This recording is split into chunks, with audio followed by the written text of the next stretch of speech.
ready for them Chiefs? Y'all ready for them Chiefs?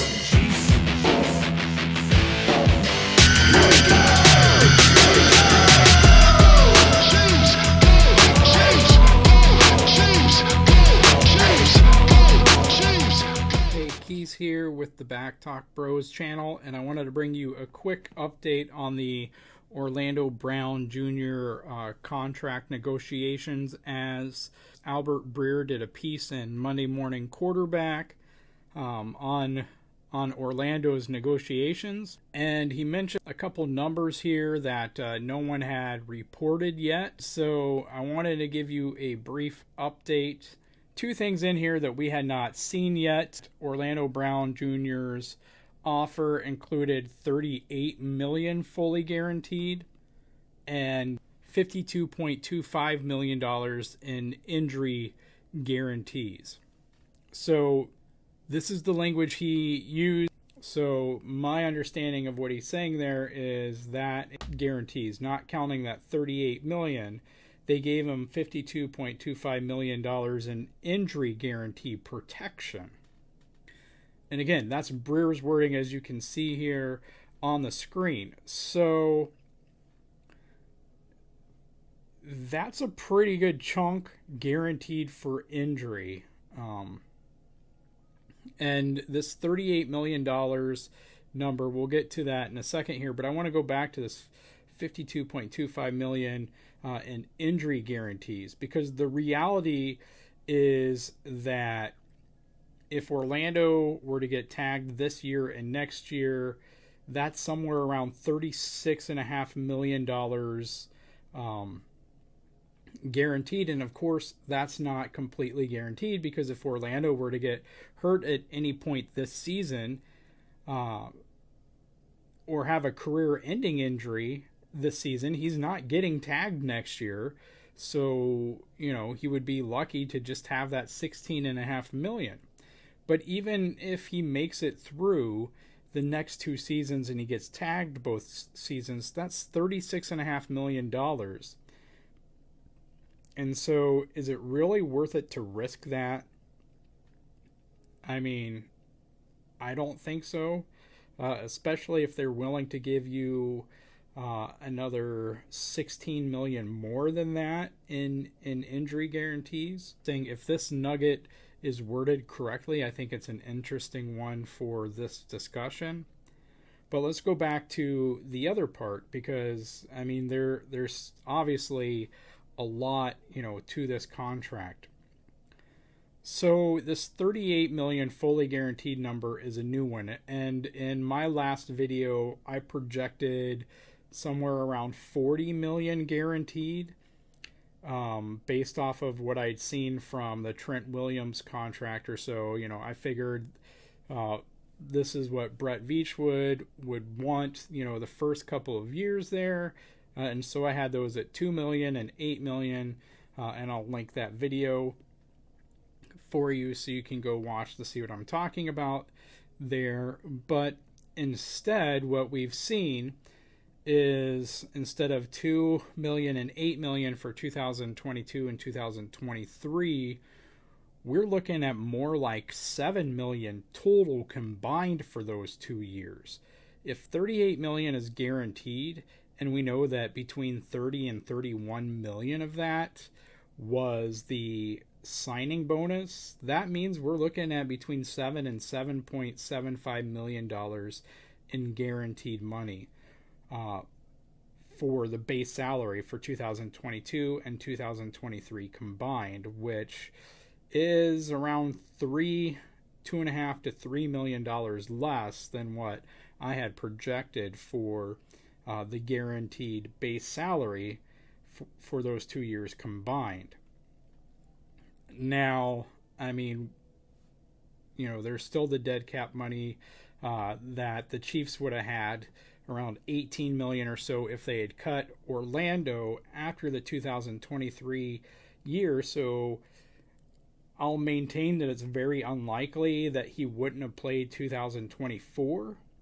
Like, they wouldn't, you know, there's a great likelihood that they wouldn't have cut him before 2025 unless he really wasn't living up to expectations, or if that 2024 base salary number was like at a fairly high number, to where it made more sense to say, I don't think they would post June 1 cut him.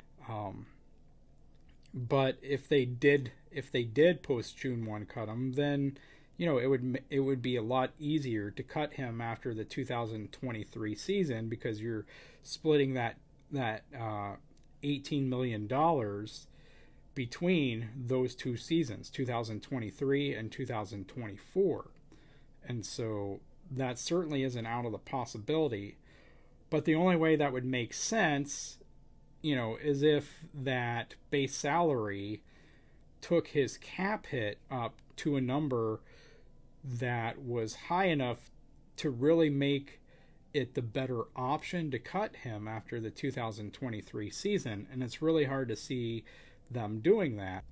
So what we know then is that 2024 to 2026 is going to have came in somewhere around 53 to $58 million through those 3 years, because we know that these first 2 years, 2022 and 2023, came in somewhere around 7 to 7.75 million.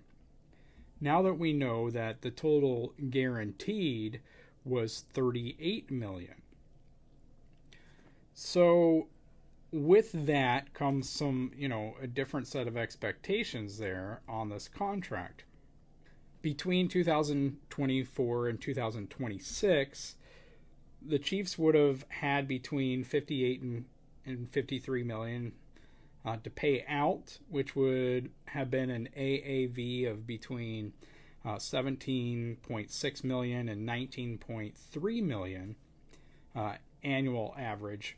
But you have to remember, you have to tack in the prorated portion of the signing bonus in there. Right now, we're just talking about the base salary. So you tack on that $6 million a year of those cap hits. So the cap hits would have actually averaged somewhere between 23.7 million all the way up to 25.4 million per year for 2024 to 2026. Now, you'll see kind of what I have over here for cap numbers for that period of time. And you can see what I had on here for the base salary for that same period of time. And I had on there $55 million, it looks like. So that part for, we're off by $2 million if it's $53 million. And the reason we have kind of some variance here is there's still been multiple reports of whether it was 91 million guaranteed the first 5 years, or if it was 95 million guaranteed the first 5 years. What we know now for sure, though, apparently, is that the base salary for those first 2 years was coming in somewhere between $7 and $7.5 million, depending on who you now believe on the signing bonus front, whether it was 30.25 million or 31 million, adding, a difference of $750,000 on there. So 2022, 2023, I think the likelihood now that we know that this base salary number wasn't actually going to be $10 million that I had on there combined, but was actually closer to this $7 to $7.75 million amount total. That tells me that probably the 2022 number was going to be basically veteran minimum, and then this 2023 number was probably going to be somewhere between $5.5, $6 million. So even lower than when I had these two numbers. Again, though, the key to this contract and how we decipher it is the third year here. I mean, it's as simple as that. However that third year was structured, whatever that base salary was, in my example, I had the salary, gradually going up each season, because that's what my expectation of what Brett Veach was going to do was. But at the end of the day, it really comes down to whatever that 2024 base salary was. If you swap out 2024 and 2025, all of a sudden you have that $23 million cap hit on this 2024 season. And then Brett Veach's decision is between paying out a $23.5 million cap hit or cutting him and having $18 million in dead money. So your decision is, do I save $5.5 million or do I keep the guy, right? The $18 million Clark Hunt would have already paid out. It gets paid out at the very beginning, but it's prorated throughout the first 5 years to help out for salary cap purposes. So it's really a question of, does Clark Hunt want to pay out the $17.5 million for that season, which itself is just $500,000 less than what you're going to have counting against your cap if you were to cut Orlando Brown Jr. So that would be the decision that would be made if you have a little bit higher salary in 2024 versus 2025. Now, if you put that 2026 money on there, this $24.5 million base salary, and you have this $30 million cap hit here, all of a sudden you have different decisions to make, because if this $30.55 million cap hit, if that number is in 2024, this 24.5 million almost, it's a decision of, is that basically going to be guaranteed by the 18 million in dead cap or not? To me, the most likely scenario in that case would have been, you're not taking a $30.55 million cap hit in 2024. No matter what, you're not going to do it. So the question comes, do you cut him and save $12 million against the cap?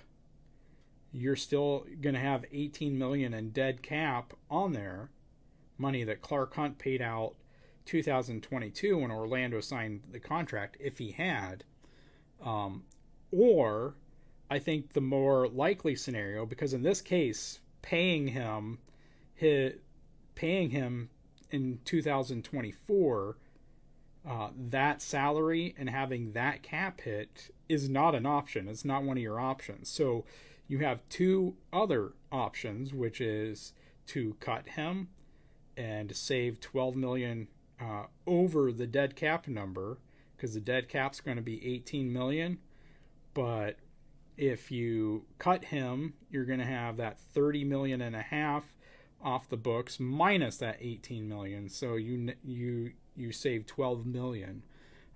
Or what I think is the more likely scenario, and it really depends on what Orlando's play would have been in 2022 and 2023.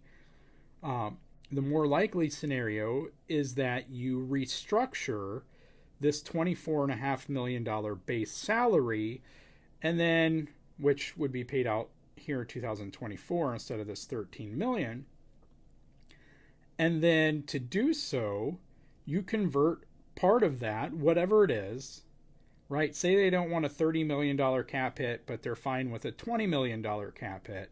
So your base salary then is going to be $14.5 million, and you're going to take $10 million and you're going to convert it into roster bonus,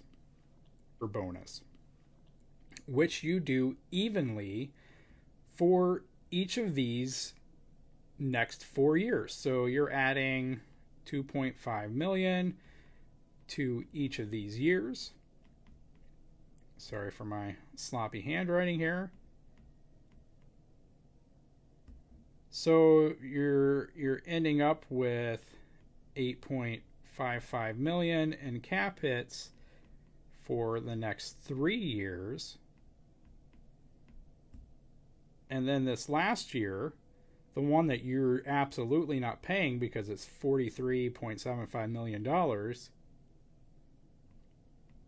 to get rid of that $43.75 million, you're only going to have a $2.5 million cap hit. And so I think this would have been a more likely structure with what other offensive tackle contracts looked like. It may not have been the way that Veach went, however, and if he didn't, I can certainly understand more of why Orlando's camp would have rejected it, even though, again, with the injury guarantees in there, you make it really risky on yourself. And, we know there's $38 million guaranteed. And so we also know with the signing bonus that over 85% of that, that 30.25 or 31 million was going to be paid immediately up front. So that 85% number is the combination of if Orlando were to get tagged in 2022 and 2023. The total combined amount of those 2 years would be somewhere around $36.5 million. And so if he's getting $31 million guaranteed in a signing bonus, 85% of 2 years of salary for getting franchise tagged. So you're waiting 2 years to get all of that salary, or you can get 85% of it right now just by signing the contract. So really, it's about that 3rd year, which makes it very ballsy to reject the offer in one sense. But again, I think it really comes down to 2024 and how they structured it, because again, if they put this 6 here, this $24.5 million in 2024, Brett Veach has to make a decision, which really is going to be dictated on Orlando's play up to that point, of whether to cut him or to renegotiate this. And if you renegotiate it, as I suggested up here, which is how I think they would probably do it, then you're looking at $14.5 million for 2024. You have $14.5 million in base salary plus $8.5 million in signing bonus, which is bringing your cap number from $30.55 million down to $22.5 million. So you're creating an extra $8 million in space for yourself in 2024. And if Orlando is playing well, you would certainly be happy. 23 million, having a cap hit of 23.5 million dollars for 2024 for his age 28 season, especially if he'd played up to an elite level at that point. I don't think that's something, and with the salary cap increasing each year, $10 to $20 million or more, I don't think that's something that you would scoff at. I think you would definitely take that. And so then the question would be, what does that do to future dead money? So what would happen if you were to cut him in, say, 2025? Because, again, if we assume the base salary for 2025 is going to be that $17.5 million, well, all of a sudden you have $19.5 million cap hit in 2025 in dead cap hit that you would take if you cut him after 2024. So would you pay him, um, instead of having 23.5 million over here, you're adding 2.5 million. So you're looking at a $26 million cap hit for 2025 under this scenario. And so would you want to have a $26 million cap hit in 2025 and to have a $17.5 million salary, a $26 million cap hit, but then your alternative would be a dead cap number of $19.5 million? There's not much savings to that. You're probably taking a $26 million cap hit for that. Although, I mean, they could get creative again, right? And when they restructured in 2024, they could have had some of it as a roster bonus, something that teams like to do for 2025. And that could have made up some of that 2025 salary, which they could have renegotiated again. And that ends up in 2025, 2026, and 2027's cap number. And you can keep throwing the cap numbers to 2027 as long as you don't get too high. Because I think that, you'd be willing to pay a certain decent amount, have it in dead cap space to not have to pay this $43.75 million. But the more you kick this money, down the road, the less it actually is.